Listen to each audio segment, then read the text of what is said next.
Welcome to the Brickie Experience. We're so glad that you're joining us today. And listen, everyone, I have a great guest today. It's the co-principal at Hobart High School, Mr. Craig Osika. And boy, do we have a story for you today on effort and that being the key to success. And so thanks for joining us today, Mr. Osika. Well, thank you for having me. All right, so you know the mantra and our motto, all my life I want to be a brickie, work, work, work. So today I want to share with the audience a perspective on how effort determines success. And so I want to thank you for being our guest, and I want to start off with, you probably don't realize that Mr. Osika is a brickie, true and true. What year did you graduate from Hobart High School? I graduated in 1998. This might seem like a long time Yes. ago, everyone.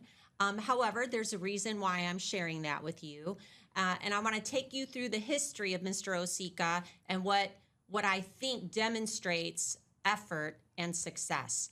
So let's start off with your high school career, because you definitely were an athlete and you were a good student. But what was your favorite sport when you were in high school? When I first started, it was so hard being a kid in Hobart and not being able to play football. I've always been big. Obviously, I'm very stand out, very much so in the building. You're a big guy. But that didn't allow me to play Pop Warner football because back then they had weight limits and I was always too big to play. So I fell in love with basketball, and that was my first love. As a student athlete was basketball, because I couldn't play football. And honestly, when I started playing football, I was not very good in 7th and 8th grade. So basketball was still my love coming into high school, was basketball. All right. So, I mean, I can understand that, we all have talents and skills and desires of the sport that we want to play. So when did you make the move to Hobart football? So I started playing football in 7th grade and then played 7th, 8th grade, and then was fortunate enough and I guess good enough that the coaches saw enough talent in me to actually start at varsity as a freshman Wow. when I was up here. So that kind of sparked my interest in football and really started kind of like getting that burning passion for football. But it really made the transition after my sophomore year to football. And really kind of focusing on that, and track is what I finished my junior and senior year playing with. As I started getting interest from colleges during my junior year of football, I really kind of thought like, hey, this could maybe turn into something here. Right. And I don't think that most people, especially students in our high school and, all of our school system, realizes that you went to college and you got a full ride by playing football. Yep. So I want to just talk to people about that. So give us some perspective on the effort that you had to put in to get a full ride to go to IU and play football. Well, I think it starts with your freshman year, and obviously your freshman year when you're starting to play varsity and you're just trying to survive, I guess, a little bit at that moment at that time. But as my high school career continued, it was never missing a workout. I wanted to be the best that I could possibly be. So I never missed an organized workout. I didn't miss a practice. I found ways to not only do the workouts that were required through the school, but I was invited to Mark Lito, our athletic trainer and teacher here, was working at the Spectrum, which was by the hospital. It was kind of a rehabilitation facility, but they started a sports performance facility too that you went Tuesdays and Thursdays. And I was the only person that started that program and finished the 4 years of it. So the rules were if you missed a day, you got kicked out. So I never missed a day because I knew how valuable that training was on top of the weightlifting that I was doing with Coach Howell, Coach Kerr, and JJ. I saw the benefits of that as well. So for 4 years, I never missed one workout, no matter if I was not feeling well. And that was just the work that it took to become to put myself in a position to be a Division I athlete and get a full ride. Right. That is so interesting because I would think that your freshman and sophomore year in high school, you would have never dreamed that you would be being looked at by all of these colleges to play college football. And so, the effort that you're describing to go to regular football practice and then you're in this Spectrum 2 days a week trying to enhance your performance on the field. Yep. It takes a lot of effort and commitment to do something Yeah, like and then that. on top of trying to keep up with your academics, I was a really Sure. good student in high school. So keeping up with your coursework on top of your practices and workouts and all those things, it takes a lot of work. Right. So I find it interesting. Here you are, basketball. Then you're out there in Hobart Brickie land, which, we all love the Brickies and football. And then you transition over to IU Mhm. football. What was that like? It's a huge transition. You go from being the top dog and the biggest kid to going back out to being a kid, like you're a baby out there. You're playing against 22-year-old men and going there. And I remember after my first training camp, I called my dad. I'm like, I'm not doing this. There's no way. Like, it's too hard. I'm not doing it. They took us to the middle of nowhere for a camp for 2.5 weeks, and they Wow. literally just like felt like we were abused. And my dad's like, absolutely not. He goes, they're paying for you to go to school. You're staying. And I'm glad he did, because it would have been the biggest mistake of my life to not do that. You know what I do notice in that, though? I mean, it was so good that you could go and talk to your Mhm. dad that you're struggling, Yep. right? And I mean, everybody has struggles. And so it's good to talk to people when you're struggling. And thank goodness he Yep. did. He talked you into Yep. staying in, but it was hard. It was Uh, the hardest thing that I had ever done in my life at that point. Going back to college athletics, there was no regulations on time and stuff. I mean, there was times where we'd be at the stadium till 9 o'clock at night with meetings and Wow. doing study tables. It's 2 full-time jobs, and that's what people don't realize. And I even look at high school athletes, like it is two jobs. Is it Mhm. full-time jobs? No, not really. I mean, the time commitment, yeah, you still have all those things. It's tough to do both. Once you get to college, it becomes another level, and they feel like, hey, they kind of own you because they're paying for you to go to school, they're paying for your food, they're paying for your housing. So yeah, you have to do what they ask you to do, but on top of it, you have to do the academic aspect of it too, which early on for me, I struggled with. That Right. transition was tough. This is a pretty funny story to our audience, because they might think that things just came easy for you. So here you are in the middle of a camp that you're just saying, this is too hard, I Yep. want to quit. And then you've got academics thrown upon you.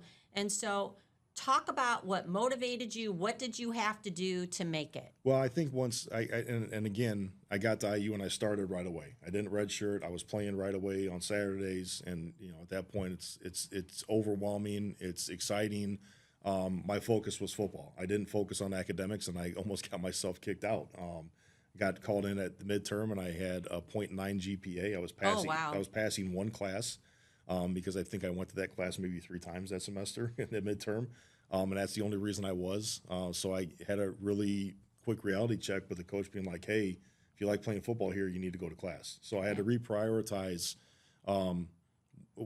just reprioritize. I had to start committing to academics and knowing that if I wanted to play football here, the work had to be done on the athletic aspect too. So, I'm sorry, the academic aspect. So just revamping everything, setting my schedule up to go to class, making sure I was in class, making sure I was going to study tables, making sure I was doing my work on top of the football stuff. So again, going back to that 2 full-time jobs, trying to manage all that in a short day, which seemed like short days with practices, classes, homework, study tables, tutoring, all those things. That's really it. That's what consumed your life. Yeah, that's pretty tough. And so, I mean, what motivated you to do that, though? I mean, that's a tremendous amount of effort. What motivated you to even stay the course with all of it? I think the fact that just my love for football, knowing that I was also getting an education paid for, that I saw my sister get some scholarships, but I saw that my parents paid for my sister to go to school, and just the aspect that, hey, I was getting a free education. I never thought about playing in the NFL really one time while I was in college, knowing that playing football is going to give me the means to have a job someday, as far as in getting a career and getting that diploma. So that motivated me, and I just enjoyed it, and wanted to do it as long as I possibly could. So now I know I had to put the work in again once after that wake up call from my coach with the academics, like, hey, it's time to go to work and it's time to do what I need to do to stay here. Those are huge transitions, going from high school to college, and I can't imagine all of that. But then all of a sudden, you're at the end of your college career, and most people out there in Hobart don't realize that you were a pro football player. And so, for our audience, let's take a look at Mr. Osika. And here he is in his Cleveland Brown uniform. And let's talk about what made you decide that you thought that you could play in the NFL. I mean, a pro football player, you're at IU, that already was really rigorous and so forth. When did you know and what triggered that decision to think that you could play in the NFL? That's pretty exciting. Honestly, it was my last game. And I remember walking across the field with my dad. Everybody was there, but it was just me and my dad walking across the field, and everybody else was kind of in another area. And we were just having a candid conversation. He's like, "What's next?" And I'm like, "Well, I guess I'll try out for the NFL." I'm like, "I don't know how that process works, and we'll just see where it goes." And I guess I figured I was a 4-year starter at IU. I'd been All Big Ten a couple times. I figured that I had maybe an opportunity to do so. So I just kind of talked to my coaches and, what's the next step? You just continue to work out and got yourself an agent and those things. But again, it didn't happen until my last game was over. I always stayed in the present. I never looked too far ahead. I had my goals for each year. I had what I wanted to accomplish, the things that I needed to work on to become a better football player, to become a better student. But I never looked too far ahead because I felt like guys that did that, I had a lot of guys I played with, that's all they talked about was the NFL. But they weren't putting the yearly work in to become a better player, to become a better person, better student. Not that they weren't good players or that they weren't good students, but they just were always one step ahead, and they weren't focused on the present. And I think that was a major thing for me, was just focusing on the present, enjoying the present, doing the things that I needed to do to become a better football player, a better student in that present moment, and then just let the things happen that would happen next. So I was fortunate enough to get an opportunity to play in the NFL. I didn't graduate from IU at that time, which was tough because without redshirting, I only had 4 years. I got all my coursework done, but I had to do an internship. But moving from college right into the NFL right after graduation didn't allow me to do that. So I actually had to, my second year in the NFL, during the offseason, on top of workouts, OTAs, which is just like practices, I had to do a full-time job with a HR firm in Cleveland on top of being an NFL player because I worked too hard for those 4 years to obtain the coursework that I needed to do not to get my diploma. Right. I mean, I think that a lot of times people don't realize things are not easy. No. Right. And so, I mean, you have to wake up with that determination that I'm going to give everything that I have. And showing up is important. Yep. And not just showing up, but the effort and commitment that you make to what you choose you want to do in life. Mm-hmm. And I just know that football was really important to you. And so what ended your career in the NFL? What happened there? Well, when you look at and the NFL career, they say NFL stands for not for long, and that's true. and the average career is about 3.5 years. And I was never a superstar. I was never a starter. I played in a couple games on special teams, but I never signed a gigantic contract. But I would say making it to the NFL, that's pretty special. And when you look at it, and if you look at, there's 32 teams and 53 players on the active roster, it's roughly about 1,600 people in the world that actually do that job that year. So it is kind of neat to think that at one point I was one of 1,600 people in the entire world that was on an NFL active roster. So just having that opportunity and thinking about that is just like still kind of blows my mind. Well, you worked hard for that. Yeah, absolutely. You truly did. It definitely it is the hard work. But getting injured, once you get injured, and I got injured a couple times, and you bounce around, and if you're not a starter, you're not a stable guy, you bounce around a little bit. I had gotten my third year. I gotten that. I became vested. It means I get retirement. I get all the things that that you go into the NFL for. Everybody says get your 3 years. Anything after that is great. So could I have played a few more years? I probably could have. Would have had to bounce around a little bit more. But I had bought a house here. I was getting married. So at that point, I just felt like it was time to move on and see what the next chapter of my life would bring. Sure. And so then at that point, I knew that when you moved back, you had some different aspirations. Mm-hmm. So what made you decide that you wanted to be a teacher and a coach? Well, I as soon as I got done playing in the NFL, I volunteered my time here to coach. And I was working, at that time I worked at U.S. Steel as a production supervisor. So I did that for a year. Allowed me to coach at times when my shifts would allow me to do so. Got out of that and got into medical sales, which freed up my schedule a little bit more. but still was not able to put the time and the commitment that I wanted to into being a coach. And coaching was the one thing that like made me still feel like I was involved in football. But I just, at one point, I just looked at what my past mentors and my past coaches. I looked at Coach Howe, Coach Kerr, and my father-in-law, Steve Balish, and JJ, and looked at how much fun they had as a coach and a teacher, and the impacts that they had on the students that they coached and taught. And that's really something that gave me the drive to want to become a teacher. It was a huge commitment to quit my job, and I tell people this: that being a teacher is the first job that I never had where I wasn't making six figures. Right. You know, I kind of did. I don't think a lot of people realize that was a huge sacrifice on your end, because you're making a great income with your college degree at this point, and you stop everything. And I'm sure your wife was like, "What is going on here?" And I don't think a lot of people realize this next point. But, you know, you were talking to me, what do I have to do to become a teacher? And he had to go back to school to get a license to become a teacher. And I do tell this story because I remember you saying how expensive it was. So I tell people I did things backwards. I made the most money I'll ever make at 22 years old out of college, and then I had six-figure jobs up until the point I became a first-year teacher and making $32,000 a year. Right, and it's just shock. But even just paying for the college going back to school, when I talked to you, I was fortunate that St. Joe's in Rensselaer was still available, or still around. But making that sacrifice to drive 45 minutes to an hour a day, I had to do it every day. I did it for a year and a half, but it was $46,000 for me to go there for a year and a half. Right. And that was really the only school in the area that provided. I wanted to become a health PE teacher. That was the one school in the area that had that program still. So that was a huge sacrifice of. Well, it's a sacrifice on your family, you, time, effort, but really going after something that you truly wanted to do and you loved. And, you know, that also allows me to bring up the opportunity, as you know, here at our high school at Hobart University, you can get up to 2 years of free college. And so when you're spending $46,000 a year just to get another bachelor's degree, it adds up quick.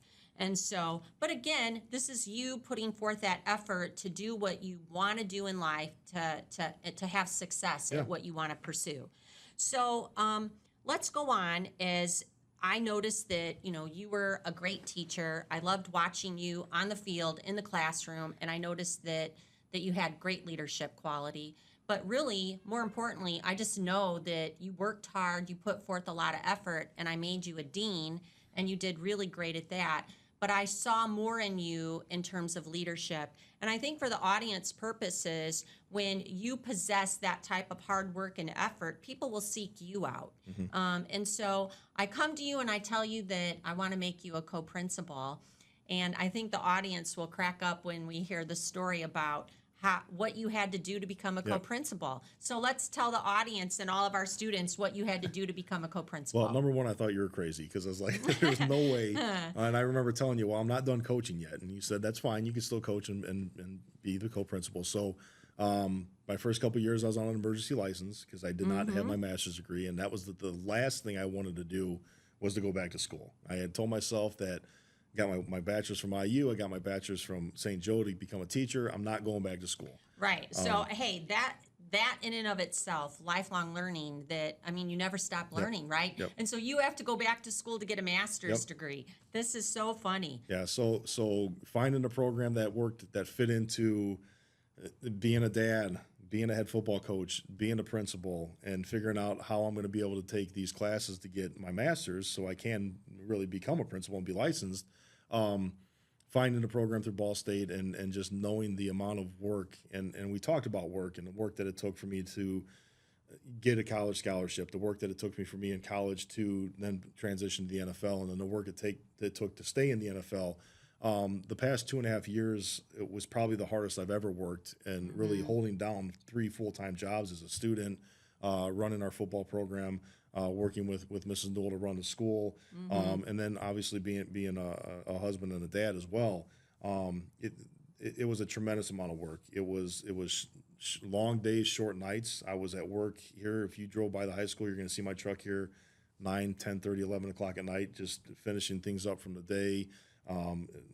listening to my lectures through Ball State, writing papers, doing group projects. It was a lot of work. It was exhausting. Ultimately, I knew that I wanted to become the principal, and I knew that's what I needed to do to get that. And so the work needed to be done. I had to suck it up. And did it stink for 2 years? Yeah, it was not fun. But I knew it was going to be ultimately my end all goal was wanting to be the principal, or the co-principal here. So it needed to be done.